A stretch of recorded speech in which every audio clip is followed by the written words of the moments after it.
Hello, everybody. Drasco here from 10knorm.com, where my main focus is to help guide heart-centered entrepreneurs under 10K months to transcend all of the blind spots that keep them from thinking, feeling, acting, and authentically marketing so they can normalize their own versions of 10K months. And on today's episode, we have a Real Talk segment where I bring in a heart-centered entrepreneur on their way towards their own 10K norm. And we have some real talk about what's currently their biggest challenge towards their 10K norm. And in that conversation, we're going to explore who they are, why they do what they do, and then live on the call, I get to help them get out of their own way with a challenge that they're currently experiencing towards their own 10K norm. And on today's call, we have Gaby Deimeke. I think I pronounced that all right. Who is a photographer out of Texas. And she's been, I guess, doing a whole bunch of different types of photography, everything from weddings to like portraits to like branding. But what I really found unique as I kind of look through this stuff, getting ready for this call, is you had all of these like top travel moments, right? From being in a glacier to Iceland to cliff jumping off of Croatia to scuba diving. So it seems like you bring a lot of that flair into your photography. So why don't you introduce yourself and tell us, what all that's about? And all in all, welcome to the show. Thank you so much. And yeah, I'm excited to be here. I'll give you a brief recap on me, how I got into photography. Basically, my mom gave me a camera when I was like 12 years old and I never put it down. So I've been taking pictures ever since then. And you're totally right that that travel piece is something that's kind of integral in my photography. I always have my camera with me. Every time I'm traveling to different places, I'm taking pictures, photographing the culture. So I definitely try to incorporate that in my work. And yeah, I studied photography in undergrad. I also studied fashion photography at London College of Fashion. Then I moved to New York and basically took any photography job I could get, right? Like I was like right out of school, like, okay, I'm down to kind of make this business happen. And then the pandemic happened, which was the worst. And I ended up moving to Austin, Texas, where I mainly do wedding photography and I still do some branding and other stuff like that. Also trying to get into music photography. So it's always something exciting that I'm working on. That's pretty cool. Well, I think anybody that loves to travel that much, kind of the adventurous, fun part of like life, the different flavors, I think just naturally is kind of interwoven in that. And just as kind of like a side note question, because everybody asks like, oh, what's your like your favorite place or whatever. Since you have traveled a lot, I'm actually curious, what's your least favorite or underrated place? Oof. No one has ever asked me that. Let me think. Honestly, I feel like there hasn't been a place. There's definitely been trips that have not gone well. But I feel like that was maybe more to me and my inexperience versus the actual place. Like the first time I went to Rome, didn't really have a great experience. But then again, I'm looking back at it. I'm like, well, I was like 19 years old. Probably didn't like try to speak the language at all, or maybe if I had a bad experience with the locals, maybe it's because of my own ignorance when I was that young. But also a funny story, whenever I went to Barcelona for the first time, it was like the second or third country I ever went to. My friend and I both got the flu and we were only there for a long weekend and we were just sick the whole time, so that makes it top of the list. Yeah, I think being like bedridden sick while traveling, where Yeah. you don't have the resources, you don't know how to explain like what's actually wrong to, pharmacies or doctors, like that's always an issue. So yeah. Yeah, totally side note, but in London when I was studying, I chipped my tooth on trail mix and I went to the dentist and they don't have trail mix there and they didn't know what I was talking about. So I totally understand like those cultural differences. It can add an additional barrier. Were they thinking you just made it up? Like Yeah, they're trail like mix? trail mix on a trail. Were you hiking? Da, da, da. I'm like, trail mix, the nuts. They're like, no. That's pretty funny. But yeah, that stuff happens because I've done a bit of like traveling and stuff as well, like after I graduated. So like I understand those sentiments as well. Yeah. And then just kind of bringing it back to the photography piece. So let's just kind of go into the same vein. Like, what have you found to be like the most photogenic city and the least photogenic city? Oh, probably Greece. Greece and Croatia are, I mean, oh, and I have to say Italy too. I mean, I spent some time on the Amalfi Coast and it's literally beaches and islands, like the island of Capri. It's the bluest blues you'll ever see. Same in Croatia, like going to where they filmed Game of Thrones and it's a castle off a cliff. Like it just scenes that you don't even think they're real. Like it doesn't even feel like it's on Earth. They're just so, so pretty. So those would probably be my top faves. That's awesome. Okay, so just to kind of bring it back to more of the 10K norm Sure. topics, and because you have such extensive experience in the whole photography bit, and since most of the listeners, etc., like they're all part-centered entrepreneurs, and in a visual world, like we know how important visual impact is. So I was curious, based off of your expertise, like what are, I guess, let's just start with like common things that people oftentimes get wrong as far as their visual look or them taking pictures or like posting their life. Like, what are things that you Yeah. see like all the time? It's like, oh my God, like this is such a simple fix. What would those be for you? Yeah, I think the number one thing is lighting. So like people, taking photos in like a dark room, you can't clearly see. If you just go over to a window or you go outside and then you have that natural light, it is going to make your photo look so much better. I mean, humans under actual sunlight or even next to a window look 10 times better than if you're in like a fluorescent room or the lighting's really bad or it's dark. So I think number one is lighting. And then number two is probably slightly, if you photograph someone slightly above, looking slightly down at them, not like way up, but like here's eye level, slightly above at a downward angle is the most flattering angle that you can photograph people. So yeah, if you have an Instagram boyfriend who's like trying to take your picture for all the people who they make their boyfriends take their photos for their business, have them do a slight angle. So basically like eye level and then And then a little bit slightly up. up. Yeah. Yep. Okay. So kind of like I guess if you're taking selfies, like you're generally going to hold. That's why people hold it kind of like this because it's like it's the most flattering kind of way. And then again, stand by a window or go outside, stand by a good, some shade. Awesome. Okay. Well, it's actually like selfies is the way to go, whether it's somebody else or yourself. So that's cool. And I remember one thing because I have a friend of mine who she's an architect and became a food photographer. Oh, cool. And one of the things, because she does kind of trainings for like how do I do my own photography and make my Yeah. own like images or whatever. I remember one thing that she always used to say that was like a pet peeve of hers is like nobody ever cleans the lens, like even on like a just a camera like on your Yeah. phone, nobody ever like wipes that, and like that could go a long way. So I'm just curious, is that something that you find as a pet peeve or like that's a common thing?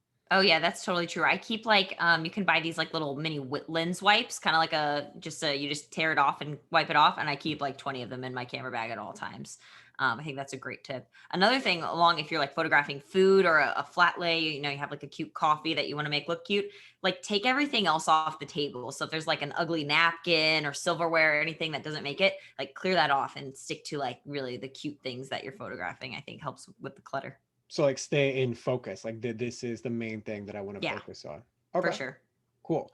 And what about as far as like, so if we're talking about like personal branding and Yeah. so much of, I think, for hearts and entrepreneurs that want to show up online, Mhm. a big part of the reason that people come to them is kind of like who they are, right? So we always want to present our best bit. So when it comes to like even say video or like like I want to show up, like I understand the angling bit, Yep. what are some kind of simple things that not only we can implement, but maybe we oftentimes overthink just because we don't know all of the like photography, advanced Yeah, I mean, topics, a whatever. couple simple things you can get. Like, I have a ring light. It's like about this big. It's like 20 bucks on Amazon. And then you can just set it up, plug it in, and it will perfectly like illuminate your face. So if you are in a dark room that looks really bad, you can grab one of those. And then that way you'll always be well lit if you're filming a video or, you talking on Instagram or something like that. Another thing you can get is just some seamless paper. You can also get it on Amazon. It's just white or any color. Like say you have a brand color, if a pale green is your logo, just buy a seamless for 20 or 30 bucks and then tape that to a wall and film all your videos there. And then they're going to look really cohesive. So I think that, or just finding a room, like even this is my room back here. Like I think showing kind of your personality through that like can help a lot. So it's like, okay, I have a thing that's like shows I lived in New York for a little bit. I have some fun photos because I'm a photographer. Like you have books because that's kind of on brand for you. I think just thinking about the space you're in can go a really long way, and do some simple hacks for that, to really help with the cohesion for your brand. I love that because I think in a world where, like, with Zoom getting popular, and then one of the basic filters is like, oh, you just like blur out your background, Yes. right? Yeah. And I'm like, it always struck me as weird because I'm like, okay, if I have to hide like where I'm at, like maybe I Yeah. just shouldn't be there, right? Right. And So actually, go yeah, ahead. go ahead. Vanessa Van Edwards, she's like a human scientist. Like she studies like people's interactions and behaviors and stuff. And she actually did a study that kind of showed that the blurred out background, or if you put in a fake background, it might look fine, but like subconsciously humans read that as fake, and like your eyes can tell that that's not real. So you're going to have an automatic like distrust, or like, I don't understand what's going on there. Whereas on the flip side, if you just pick a space that you really like or has a fun cool element in the background, that could even be a conversation starter. And, at the beginning of your Zoom meeting to break the ice, someone could be like, oh, what's that there? Is that a piece of artwork? Like, tell me about that sculpture, And so I think you're totally right. Awesome. Well, I'm glad that's confirmed even from like a professional bit, because I Hmm. always approached it from because a big part of what a lot of the people that I work with struggle is, how do I authentically market? How do I Yeah. authentically show up? How do I not have a filter? How do I not worry about what people are going to think? And then, Yeah. my conversations usually as far as like background, or I don't know if I should film this, it's not professional, if etc. It just usually comes down to some sort of, I need to be polished because that's the Yeah. only way I can accept myself to come up, right? But the fact that you're confirming it now, even on like a professional, like just genuinely go there, and then when you want to get the professional photos, let the professionals do it. That seems to be kind of what it is that you're reflecting back. Is that accurate? Yeah, I think you're totally right. Like now it seems more than ever there's a trend toward authenticity. And it's like people don't want to see you all perfect and photoshopped all the time. People want to interact with your brand and know the things you support and the values you have, and they want to know about you. So I think it makes total sense, if it makes sense for your brand specifically. If you can be a little bit more raw or show those real moments, I think that's actually great and there's nothing wrong with it. Yeah, agreed. And it's like, yeah, if you're a dog trainer but you're surrounded by cats, like that may be an issue. But otherwise, yeah, I totally agree. Like, show who it is that you are, how you are. And Yeah. like I said, it goes to that deeper thing of like, can I own the life that I live anyway and have it be enough? That's who I present out into the world. This is just a matter of capturing that and then sharing it with the world. So thank you very much for reflecting that, because I know that that comes up all the time. So in this instance, I have, the objective, like, hey, look, like a photographer like aligns with this, right? It's not just the inner work. So thank you Totally. for that. All right, so I'd love to then switch gears with regards to, you have this vast experience, with regards to like branding, that there's a strong technical knowledge with regards to what you have. You've traveled a lot, which, automatically means like, how to be adaptable and resilient. So I'm curious then, what do you feel like is your obstacle? What is your challenge that you're currently facing as far as your 10K norm? Yeah, for sure. I mean, I feel like there's a lot right now with COVID, right? Like every business has been thrown for a full loop the past year or so. So I'll kind of like start when I was in New York and kind of talk about my transition, and then kind of like what I'm dealing with right now. So as I kind of mentioned earlier, right when I moved to New York, it was kind of like me right out of college. I was basically taking any photography job I could because I was just like, I want to be a photographer and have photography pay my bills. So I'm pretty much down to do anything. So for the first like 6 months, I worked for this photo studio in the equipment room. And that was like a kind of weekly job that supplemented my freelance work. And then I was finally able to break away and do photography full time. That was like 2 or 3 years ago. Um, and I did food photography in New York, and I did some wedding photography, but not too much. And then the rest was kind of a mix of like headshots, branding, all that kind of stuff. Then COVID happened. Literally all my photography jobs and weddings got canceled for basically 8 months. So that was like extremely stressful. I ended up moving from New York, spent the summer hanging out at my parents'. They have a farm in Missouri. So I actually got to chill there for a little bit. And then I moved to Austin. So the first challenge that I've had in kind of late 2020, early 2021 was, okay, I'm in a brand new market now. All my clients were in New York. And I was kind of just getting to the point right when COVID happened that I had like those recurring clients that I was like, okay, cool. I'm not spending all my time going out and trying to get clients. Like I'm in a good place now where I kind of have money projected out. I know, these clients are going to every 6 months or once a year, they're going to hire me for these projects. And then that kind of went away. So then I was like, all right, I'm back to square one. I'm in Austin. I have no clients. I got to figure that out. So I hustled a bunch last summer and fall, networked a ton, and ended up getting some good clients. There's one client that I shoot for called the Fairmont Hotel downtown. I do all their food photography. So I have a couple recurring clients here. I would say for the most part, I've kind of made a name for myself enough in the 8 months that I've been in Austin that I feel pretty confident about the clients I do have. I'm obviously still reaching out and trying to network a ton, but it's enough where I'm like not worried every single month, like, oh, I got to go find, two people to do headshots for or something. And then the second piece would be wedding photography. So, getting clients in that space. I guess when I was speaking about getting clients in general in Austin, I meant more like headshots, branding. Like I've met a lot of people in that space, and that other company that I do the food photography for. The wedding piece, I've been able to network a lot with a lot of other photographers and wedding coordinators, which it seems like in the market here, the wedding coordinators can be a huge help in getting the photographers the jobs. Whereas like in New York, it was more of a separate thing. I feel like in Austin, if you have a good relationship with the coordinators, they'll recommend you for the weddings and that's how you'll get the jobs there. So I want to network with more coordinators. And then I also just want to get more wedding clients. I do have quite a few. I have like, I think like 10 to 15 wedding clients this year. And I have about 5 or 6 already for 2022. So one challenge is kind of still getting more wedding clients for moving forward in the Austin market.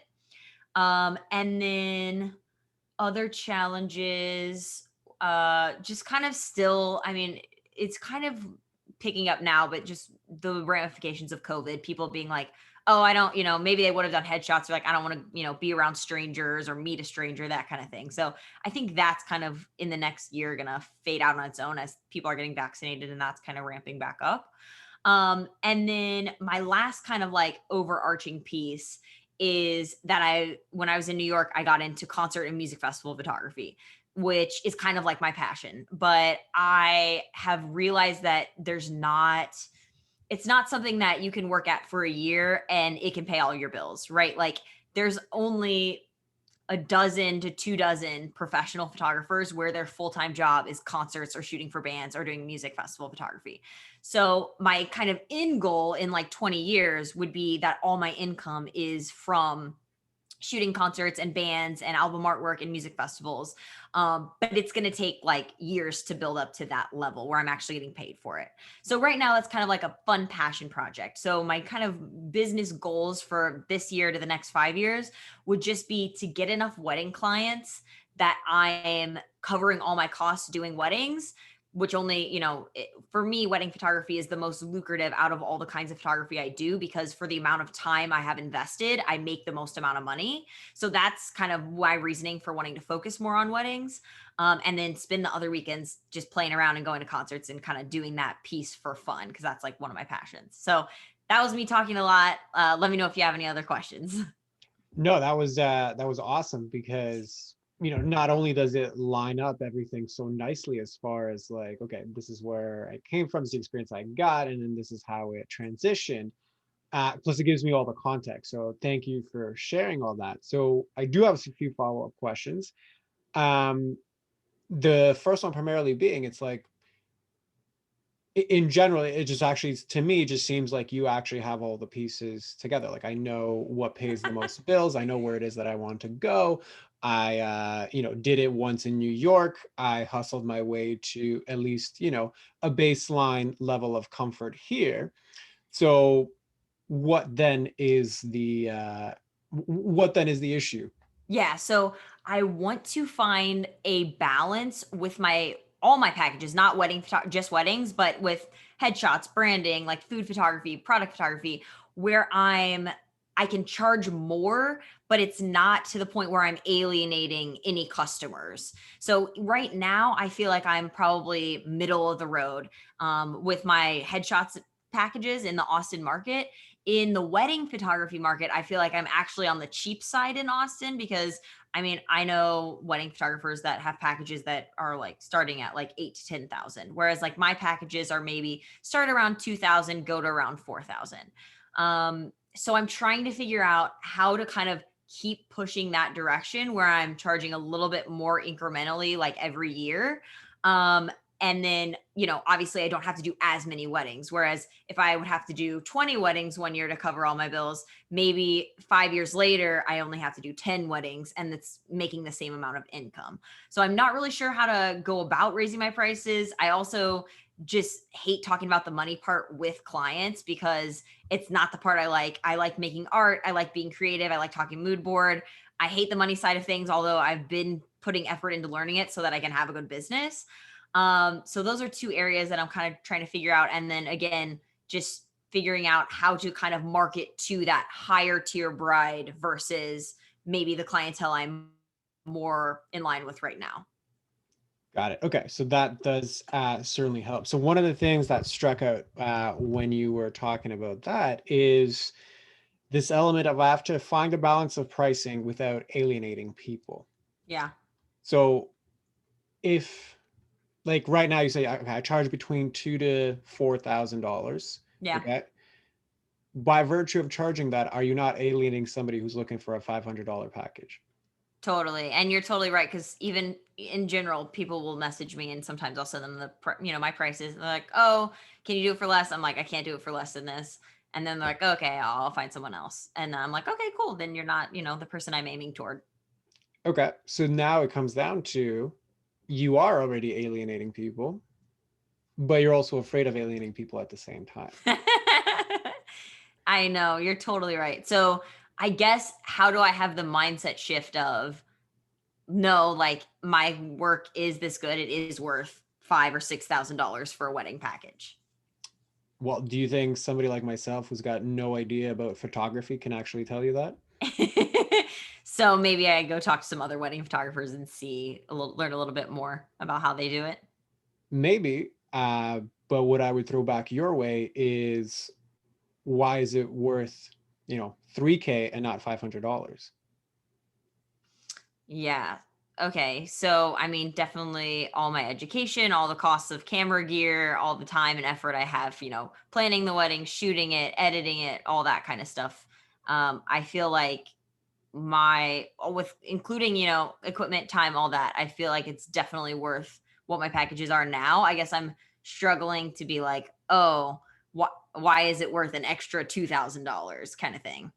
Right. And who justified the jump from 500 to, 3,000? Me. Yeah. Yeah. So who gets to justify the next jump?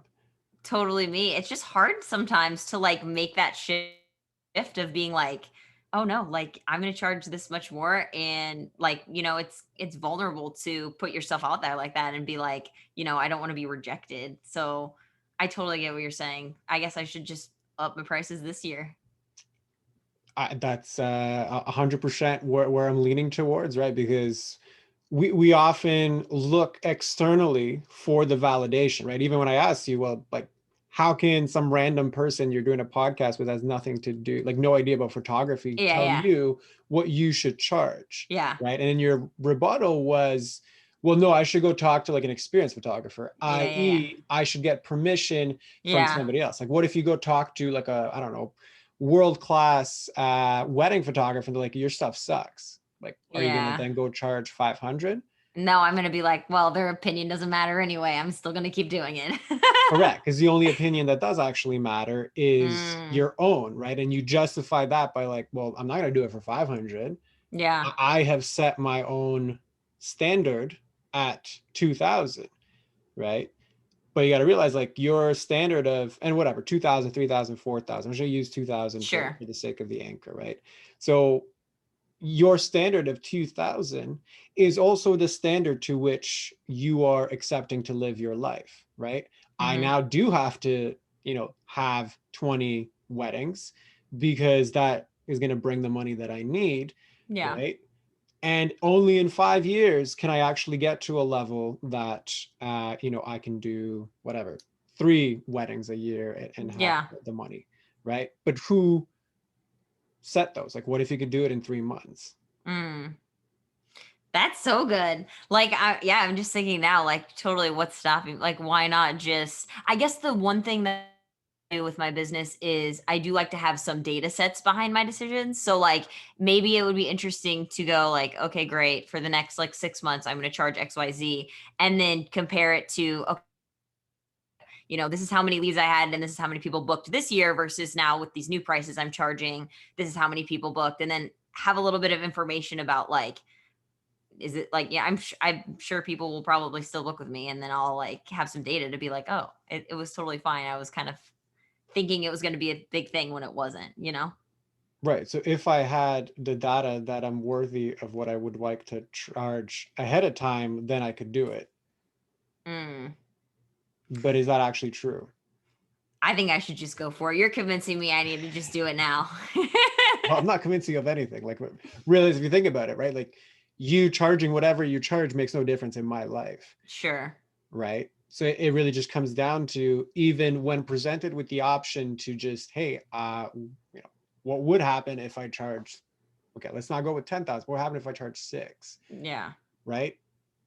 Your brain again went to, well, if I had some data and like maybe if I researched something and I analyzed it versus, or you could just make a decision and then let reality tell you what happens, Mm. right? All right. Well, you're making me want to just take the leap and go for it because I mean, what the worst thing that could happen is I get fewer bookings, and then even if I get fewer bookings, but it's at double what I was charging the last time, it probably would still be more money than this. So I love it. Good. So, and correct, right? Like, logically, I think you're getting it because it takes pretty much the same amount of time to close a $3,000 deal as it does a $10,000 deal, Mm-hmm. right? You're just dealing with a different type of customer, and then there's Mm-hmm. obviously marketing things and sales things you can modify, and that's fine. That's going down that rabbit hole. What I'm more interested in is, uh, you realize that you make the connections quickly. That this is obviously not your first rodeo as far as pricing, but it's like, okay, so what's stopping that? Because in multiple iterations, your brain right away went to, well, I know I need external validation. Yeah, yeah. So what like, are you okay to explore that a bit Yeah, deeper? for Okay. sure. So if you had this statement, like, okay, so if I charge $10,000 for a wedding package, then fill in the blank. Ooh. Okay. If I charge 10,000 for a wedding package, then my photography better be legit. Okay. um Yeah, I guess it's just because the photographers in New York that I know that charge like $10,000 or $20,000, it's like a team of 4 photographers and videographers that come in. It just seems like this whole thing. And I guess since I'm just kind of a solo entrepreneur, I don't feel like I'm at that level yet with photography. Okay. So then let's further refine legit. Okay.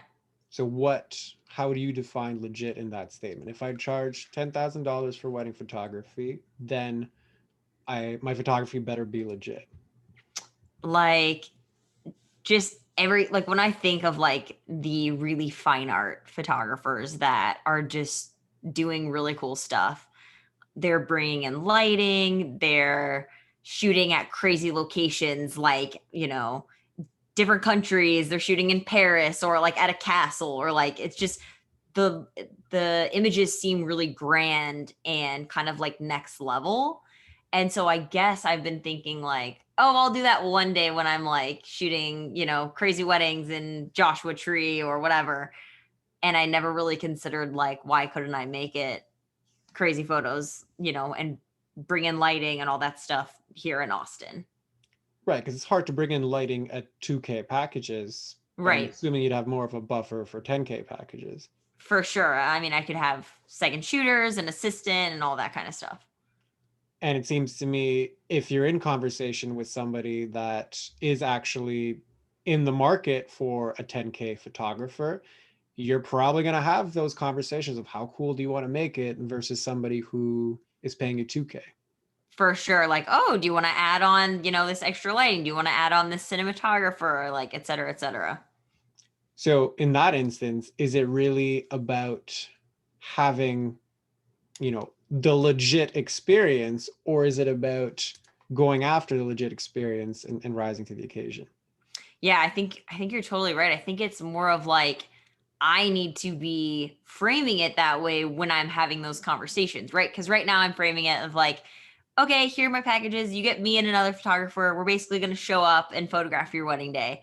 Whereas, like, it could be like, oh, welcome to this experience where, we have these add on options. It can be whatever you want it to be, like, as extravagant as you'd like we can make that happen kind of thing. And being a little bit more like, not where I am, but being a little bit more open of like, this is where it could be kind of thing. And which one excites you more? Definitely the second one. For sure. Yeah, I would agree. Just reflecting back, I would totally agree. So if you think about that same statement now, like if I charge 10K for wedding photography, then how would you fill in the blank now? Then that would be badass. I think yeah, I think I don't know why I thought, oh, I can charge 10K in like 5 years. Like, why not just add 20% to my packages this week and start, building that out for next year and see how it goes. 100%. I totally agree with you. Right. So, and I think this is kind of the point that I want to drive home is like, it is ultimately our narratives that create our results, right? Mm-hmm. Like you had a narrative that was like, okay, well, I am a, you know, up to 4K photographer. Mm-hmm. Okay. So that made me feel comfortable at that price point. Somebody says, let's do it for 500. You're like, well, thanks, but go to somebody else. Yeah. Right. And then I only felt comfortable and I knew and I could identify and I felt okay with reaching out to people that are likely to be in that range. And then that's the results that I get. Yeah. As soon as prompted, like as soon as I was like, I prompted you with a different narrative, now, right, your body's like, oh, like, damn, that's way outside the norm. Like, no, Yeah. like we start looking for ways to support our default narrative, right? Because Yeah. Yeah. on a evolutionary perspective, like that's what kept us alive, like regardless of how uninspiring it actually is, it kept you alive, so just keep doing it, right? But it's ultimately a higher self that has the final say, Mm. right? So that whole prompting and your diversion of like, okay, I want to go here, I want to go there, is just that resistance fighting in some ways to stay alive.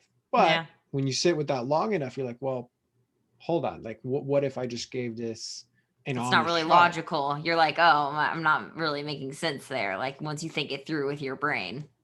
Correct, right? Because ultimately that part of us does have final say, right? It's one of the things that we do oftentimes in the 10K norm program. It's kind of how we start, is like we identify there's our primal self that always goes first, it always has first dibs, but it's our higher self that has final say. The problem is that final say has to go through this turbulence of resistance to actually allow that primal self to calm down enough to be like, okay, yeah, let's accept that this could potentially be safe, Mm. right? And that's the experience that you just went through Mm. right now. So how does all of that land for you? Yeah, I mean, I think it definitely, I'm not super surprised that I had that narrative because photography and a lot of art, businesses are just tough because it's not a thing like an accountant where like, okay, the numbers matched up, right? Like, it's like this is you creating something, you're making artistic decisions. It's not really quantifiable in the same way of like, okay, this is a good, you're a good photographer. This is like everyone has different styles. And so I think it's always been hard for me to be like, all right, my photography is worth XYZ because it is so subjective. But I think like continuing to work through that mindset shift and like challenging those narratives is the thing that's going to push my business and me as a photographer to grow and become better in it. So I'm all for it. Awesome. Love it. And you have a great ability to just be like, that's interesting. And then you just go all in, which I'm not surprised why you traveled so much, because that definitely happens. The final piece that I would just want to reflect back to you with regards to that is, when you do think about your photography, you're thinking about it through the technician lens, meaning you're thinking about and you're speaking to it and you're reflecting back to me the technicalities of your craft. Mm-hmm. Okay. I, as somebody buying photography, essentially do not care about your shiny stuff. Yeah, Okay. yeah, yeah. It's just like if you had a leak in your house and a plumber came to you, he's like, well, I have this like flange that's made out of like this alloy and it's like really good for like XYZ. They'd be like, I just need my water to work. I need to You're take a like, hot just fix shower. it. Fix my problem. Exactly. To just fix it, right?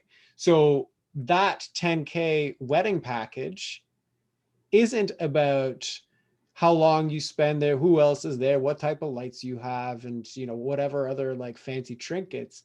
It's exactly what you were trying to convince yourself out of.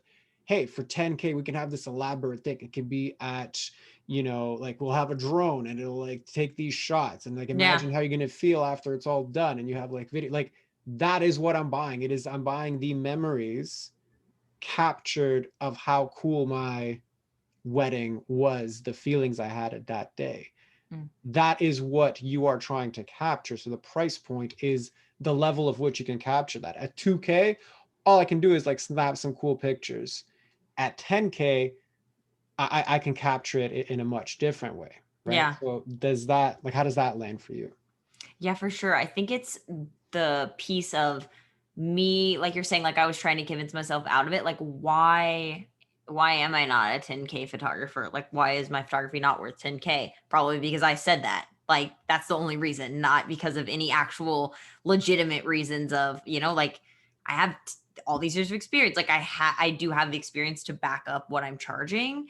And so I guess, do you have any like tips or like, things I can do to work on like that affirmation piece of like, no, you're worth whatever you want to charge. Like, stop being in your own head about it. So great question, right? And here's how I would answer it, which is kind of in some ways a non-answer. And here's what I mean. If the underlying attachment to that narrative is present, meaning, we can dive deeper or whatever, it is that we need to do. If there's some underlying attachment to, my worth, to the narrative, to Yeah. whatever the root is, it's going to be quite hard to mask that with affirmations. Okay. You can get up every day, you can repeat it, and that might work a little bit, but it's kind of like that. Like, it's the difference between confidence and bravado. Yeah. Right? Yeah. I can Yeah. pump myself up and I can like, yeah, yeah, yeah, yeah. Okay, let's go, let's go, let's go, let's go. But it's like a very quick burning fuel, right? Whereas genuine or confidence is going to come from essentially two different things. So one is the initial belief that I can work through and emotionally sustain the resistance we talked about initially and that you experienced, and I was kind of pointing out, you're arguing your way out of it. So Yeah. there's the emotional management of like, I believe I can manage my emotions enough, take a step back long enough, manage my thoughts long enough, self-coach my way long enough, right? And that's why this is the first part of 10K norm before we even get to the marketing stuff. Because Yeah. if I can manage my way through navigating that piece, then I can get to and practice the real deep confidence, which is going to come from competence. So we Mm, often think that like we need courage. Sorry, that if we had confidence, we wouldn't need courage. mm. But it's actually the reverse. Courage is the thing that allows us to execute frequently enough to get the competence. That confidence becomes a natural extent of that. Right? And Mm. if you need a more real example, like just think back of how you learned to drive. We Mm. start out freaked out. It takes so much resources to like just drive around the parking lot. So it is the courage to step into the car and to do that and to get onto a highway and to like go emerge traffic. Like all of that requires courage. right? So in those moments, yeah, we have the structure of like an instructor or parents or whatever who are navigating us through that. So through them, we are able to navigate that thought management, that emotional management, to stay calm enough to execute that courage, Mm-hmm. to over time gain the competence where just like now driving's not even a thing. You are a confident driver because I can prove that I can drive. So that's kind of the long-winded non-answer. So I'm just curious, how does that land for you? Yeah, for sure. I mean, I totally, like we are kind of already saying, like logically that makes tons of sense. I think in actual practice, it's just kind of a thing you have to work through. I in when I was in New York before COVID, I felt like I never really had to worry about any of this. Like I was like, my business is so cool. I got it. Like I can charge whatever I want, da da da.